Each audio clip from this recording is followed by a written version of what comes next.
Hello gamers, I hope you're having an awesome day. So this is my second video covering Metal Gear Solid Delta Snake with the new PS5 Pro patch. The first video I did, I honestly rushed the video out and it was a bit misleading. Some people commented on the video telling me that I was a bit wrong and it was misleading, so that is my bad, and I'm gonna make up for it. I'm gonna make a proper video now, so I'm so sorry for that, but thank you guys so much for pointing that out to me. So this time I have tested the game out thoroughly in multiple areas. So I'm going to test out the performance first in both modes, so in the performance mode and the quality mode, and after that I'm also going to do a graphics comparison as well.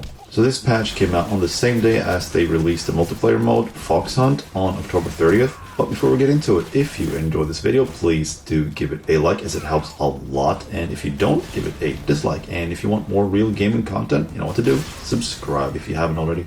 Thanks for watching. So I'm starting to test out the game in the Rasvet area where you're fighting the Gru soldiers.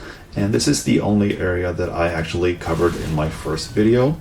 So this area is still, even after the PS5 Pro patch, is struggling heavily, and it cannot keep nearly a locked 60 FPS, as it just hovers anywhere between 50 and 60. But it can actually drop down to as low as 49 FPS in heavy combat and when you're blowing stuff up.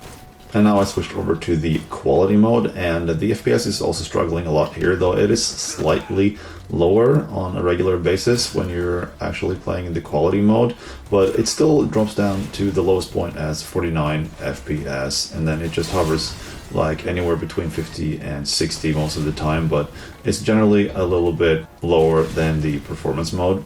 But there is one little difference between the performance mode and the quality mode, and that is in this area right here, where you're playing in the quality mode, it drops down to the lower 50s, whereas the performance mode is actually keeping it at 60. Now this area right here though is vastly improved prior to the new PS5 Pro patch. This is a locked 60 FPS area in the performance mode, but the quality mode is dropping down to as low as 49, but is usually between 50 and 55 FPS. Even as you are swimming in the water and the rain is dropping, it is still keeping a locked 60 FPS, and also even underwater as well. So how is the quality mode handling this area when you're in water and also diving? So this one is struggling a lot more than the performance mode, as it drops to the lower 50s, but when underwater it doesn't drop all too much, it just drops a few frames below 60, so not too bad.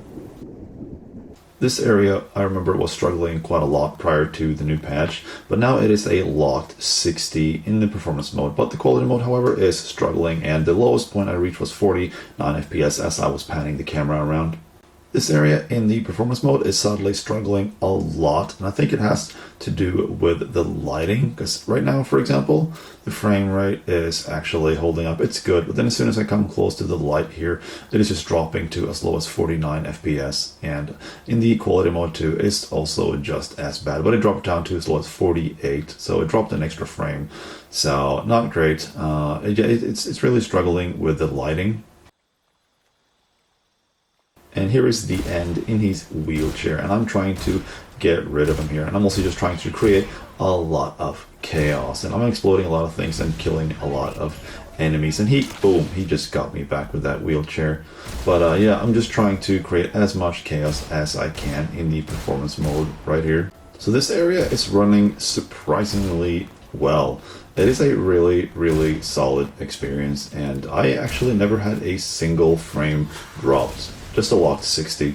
The same thing cannot be said for the quality mode, however, as it drops quite heavily and frequently. Most of the time it just hovers anywhere between 50 and 60, but when blowing things up, it really tanks to as low as, once again, 49. It seems to be a very reoccurring number.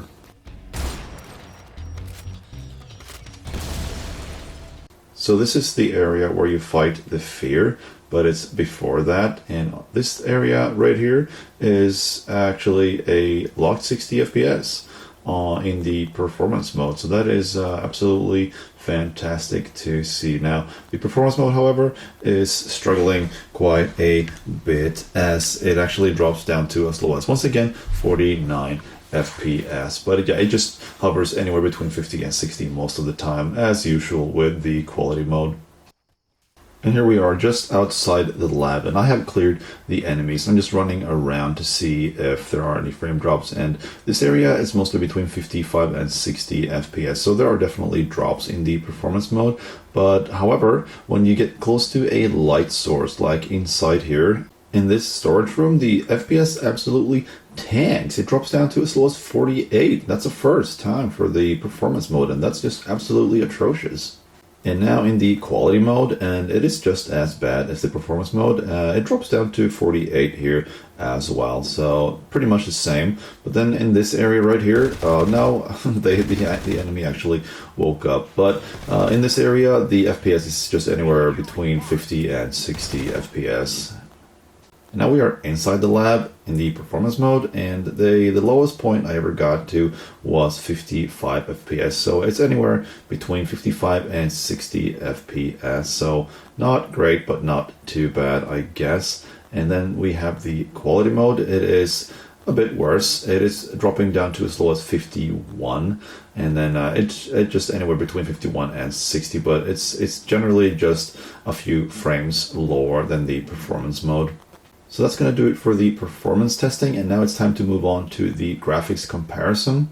So I'm just going to let this roll, and I will talk more about the performance and also the graphics by the end of the video, so be sure to stick around for that.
In terms of fidelity, the biggest difference here seems to lie mostly in the lighting and shadow detail quality, and the quality mode is also a little bit sharper due to the higher resolution, but also it is pushing a little bit more detail in the foliage, I noticed.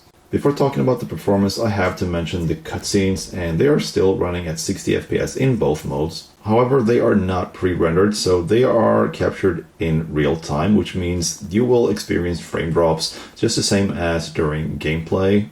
But either way, it is fantastic. So let's talk performance. I think this still leaves a lot to be desired. It is not where it should be. It is improved for sure, but I think a performance mode should definitely be a locked 60 FPS. Though I guess there is a way to kind of play through this game in a rather stable 60 FPS in the performance mode, and that is if you play the game Metal Gear Solid style, which means play stealthy, stay away from action, but also stay away from the light Splinter Cell style. Because certain lit areas is really making the FPS just tank to an absurd level. But even still, sometimes there are going to be a lot of enemies on screen, and when that happens, the frame rate drops a few frames, even in the performance mode. Though I have to say, though, this game is really, really beautiful. It is a fantastic looking Unreal Engine 5 game. But I just really hope that they will keep on improving the game and fixing the performance. And hopefully the devs, that being Virtuous Studio, can actually bring it to a locked 60 FPS. I will keep you updated on anything new coming to Metal Gear Solid Delta Snake Eater regarding the performance. But that's going to do it for the video. I hope that you enjoyed it. If you did, please do give it a like. If you didn't, give it a dislike. And also, please comment and let me know what you think of the video and also just the game in general. But also the new patch as well. And don't forget to hit subscribe for more real gaming content. Thank you so much for watching. Keep it real and happy gaming. That thing only carries 6 shots. The Makarov carries 8. You have to get a feel for how many you have left.